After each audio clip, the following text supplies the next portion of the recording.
ايه بسيط يعني؟ مش فاهم. اسمي بسيط. من حرفين يعني؟ مي مثلا؟ انا اسمي بسيط. اسمك بسيط. ايوه. اسمك ايه بالكامل؟ بسيط لي مهلهل بنجاح.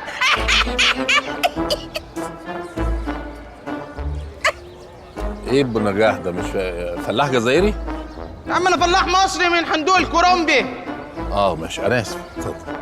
حد من المتسابقين يسالني ويقول لي احنا ليه ما كناش بنعمل الالعاب الكرنبيه الفتره الاخيره؟ ليه؟ اقول له الالعاب الكرنبيه كانت متوقفه الفتره الاخيره بسبب أموسة. أموسة الليلة ليلتك يا عروسي. أموسة الليلة ليلتك يا عروسي. مش عايزين تهريج. حاضر.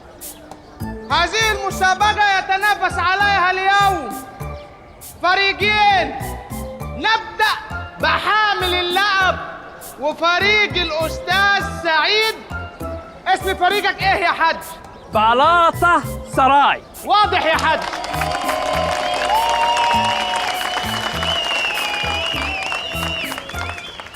أما الفريق الثاني بقيادة الأستاذ أموس. بس أنا بس اللي أقول. الأستاذ عيد وفريق خميس سان جيرمان.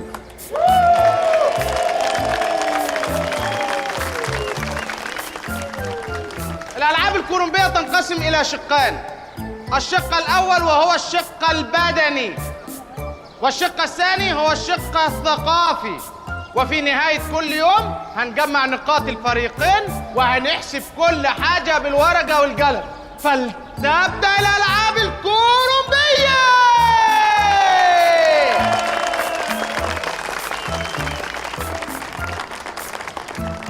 ودلوقتي مع سباق الحمير، ومش عايز اسمع صوت حمار. انا ما فتحتش بقي يا ددع. مش انت يا ددع. حد من الجماهير يسألني ويقول لي ايه هي صفات ومميزات سباق الحمير؟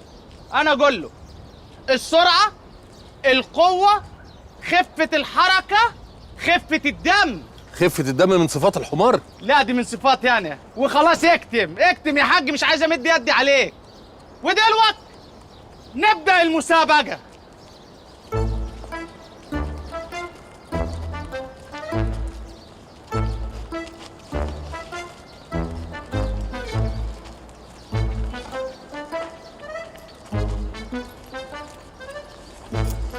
انا عمري ما اعتمدت عليكم قبل كده، بس جه الوقت اللي اقدر اقول ان انا معتمد عليكم بجد. تلاش يا بابا، ان شاء الله هنكون على قد المسؤوليه. انا بكلم الحمير يا حبيبي. ان شاء الله الحمير هتشرفك عم عيد. بس دلوقتي انا عايز افهم ايه اللي هيحصل بقى. احنا هنجري الحمير ونشجعهم من بعيد؟ لا يا حبيبي، مسابقة جري، انتوا هتركبوا الحمير. عارف الفروسية؟ طبعا عارفين الفروسيه. ادي الحمورية. اللي قدامك ده اول جمهوريه حموريه. ايه ده؟ انت ركبت حمير قبل كده؟ لا، هي كانت مسابقه معلومات عامه وطلعت اول جمهوريه حموريه. والآن مع المسابقة 1 2 3. اوبا يا ولا، يلا يا ولا، اجري يا ولا اجري. بنت يا ولا، هم. خد يا حمار. السباق من هنا يا بنات. مش عارفين الطريق من هنا. شغل الGPS وامشي من هنا على طول. يلا. انت بتعمل ايه؟ ايه؟ انت بتخمس؟ بدوخهم. ودلوقتي مع لعبة المتعة والإثارة، المنديل. لعبة المنديل هي لعبة سهلة وبسيطة، بس عندنا في الكفر لعبة حويطة. لعبة المنديل هي كل واحد فيهم ليه رقم: 1 2 3 4 5 6 7 8 9 10. تمام؟ اللي هيسمع رقمه هيجيني هنا، هياخد المنديل ويرجع بسرعة على فرقته. كده هيبقى هو الكسبان. حد ليه أي أسئلة تاني؟ بعد اذنك انا.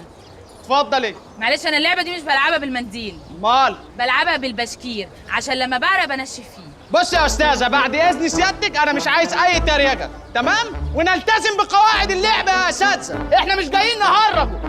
ماشي؟ اتفضل. حد من الجماهير يسالني ويقول لي ما هي مميزات وصفه لعبه المنديل؟ اقول له تتميز لعبه المنديل بالقوه، بالحركه، باللياقه، باللباقه. والايه؟ اللباقه. خالتك اسمها كباقه.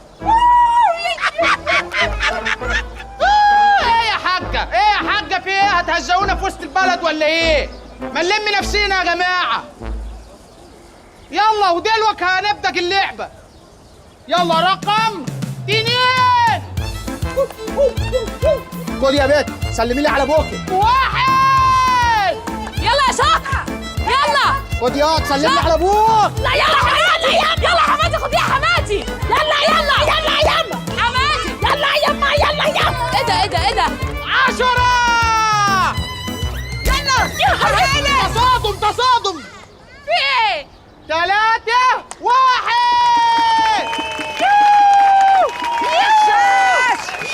انت الظالم ده انت راجل ظالم على فكره. انا ظالم؟ انا راجل محايد ولا اقبل هذا لا الكلام. انت راجل ظالم بدليل ان انت حطيت ايدك ناحيتها بالمنديل. لا هتقولي لي ظالم كده انا هنسحب لانها وصفتني بعدم التهذيب وهذا غير لائق. طب استنى بس احنا على الهوا. على الهوا ان شاء الله نكون على القمر. الغي اللي حرتش. ايه ده فيها ايه دي؟ ودلوقتي مع مسابقة الإثارة والمتعة ولعبة البولنج. انا عارفها اللعبه دي مميزه قوي، اللي هي بياخدوا مننا عينه بولينج ويبعتوها المعمل تتحلل، وبعدين اللي بيبقى عنده سكر تقريبا بيبقى خسران، صح؟ لا ده هما بيعملوا صورة بولينج كاملة وبعدين انت بتقول ايه؟ يا ابني دي رياضة. غلط؟ لا بقول غلط. الكورة اللي بتتمسك وتتحدف على الأهداف دي. ايوه عرفتها. طب فين الاهداف؟ أيوة طبعا فيها أهداف. ادخل يا رجالة.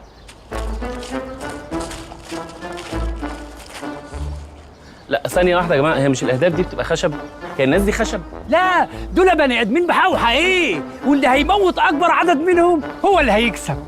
اللي يموت أكبر عدد؟ انت مهددهم ولا ماسك عليهم حاجة دول؟ لا دول جايين حبا وتطوعا في الرياضه مش اكتر. يا جماعة ما هي دي أصل اللعبة دي مستحدثة تعود لأيام الفراعنة اللي هو العصر الفاطمي. كان الملك دحنجل الثامن يجيب العيال في المعبد يقوم مفلق فيهم بالقلل، فالعيال تموت. أعدائه ما سكتوش، قاموا مدخلين ابن أخته في وسط العيال، قام مفلقه بالقلة، فزعل عليه توثيقا للعبة قام عامل العيال الخشب. يعني مع كامل احترامي طبعا لاجتهادك ولبحثك وكده، يعني في معلومات من اللي انت قلتها صح، مش كلها غلط، ولكن لا معلش خليني اعدل لك المعلومه، انا اسف. هو بتعود فعلا للعصر الفرعوني، ولكن دي من اختراع الشيف شربيني رع. ده كان بيعمل لعبه اكله كده اسمها بودنج.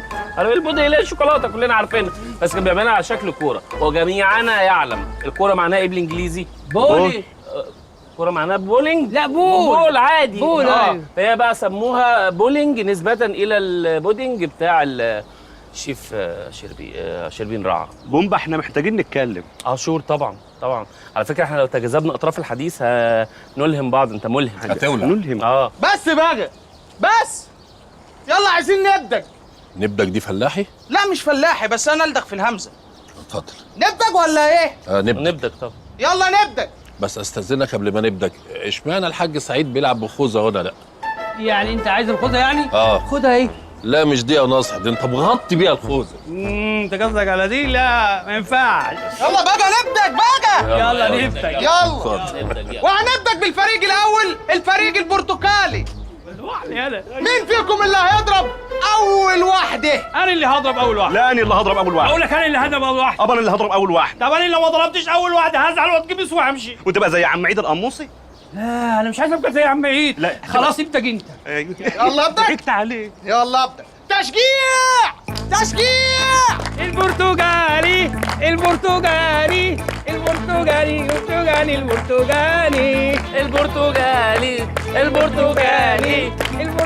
جاهز يا زومبي؟ ايوه.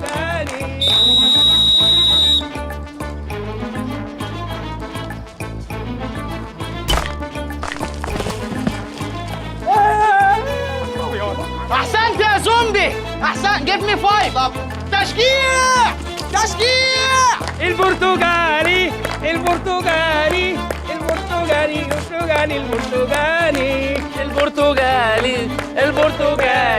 يا عم غش، في واحد فيه الروح، والله في واحد فيه الروح اهو. يا جدع بطل كلام فاضي. يلا ودلوقتي جه دور الفريق الأزرق. تشجيع.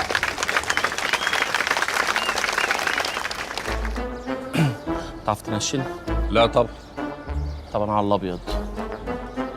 طب هقول لك على حاجه، بص، دول 10 تنفار، لو غمزنا كل واحد منهم ب100,000 جنيه يبقى احنا كده رمينا مجرد 1,000,000 جنيه مقابل ان احنا كسبنا المسابقه دي.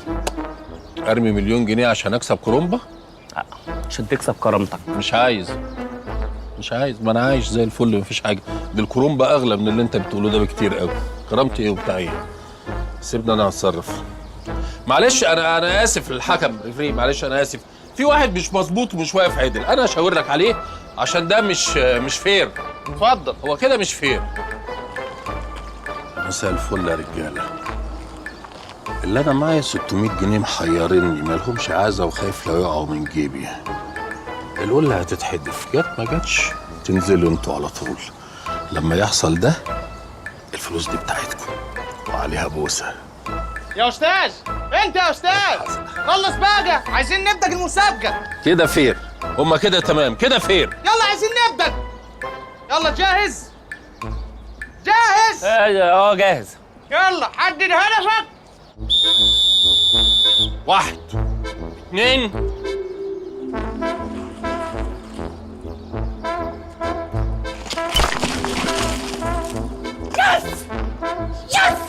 ايه ده؟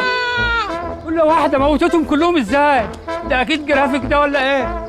احنا كده كسبنا. لا كسبتم ايه؟ المسابقه دي بالذات نتيجتها بتطلع تاني يوم بعد ما نشوف تقارير الطب الشرعي ونشوف المصحات ونشوف الدنيا. افرض الراجل اللي واقف ده مات من ضربه شمس، افرض كان متخانق مع مرته في البيت مثلا ولا حاجه، افرض جات له جلطه. صح ولا انا غلطان؟ تمام، انت عندك حق، ما تشيلش هم. الدفاتر دفاترنا ومكتب الصحه بتاعنا. تمام يا كبير.